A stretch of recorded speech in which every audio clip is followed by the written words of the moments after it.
ఆత్మీయ వసంతకాలం 40 దినాల ధ్యానం, కరుణమూర్తి త్యాగం ప్రేమ తలపోసే మంచి సమయం.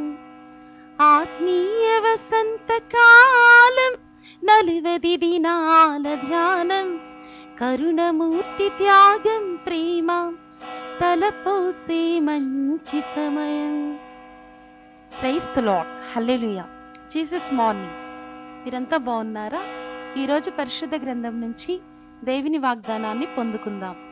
ఈరోజు దేవుని వాగ్దానం: నా శ్రమలో నేను యెహోవాకు మొర్రపెట్టి తిని, ఆయన నాకు ఉత్తరమిచ్చెను. ఆమేన్. రాజైన దావీదు గారు రాసిన 120వ కీర్తన మొదటి వాక్యము. ఈరోజు ఈ వాగ్దానం మనందరి జీవితాల్లో నెరవేరునుగాక. God bless you all. Amen.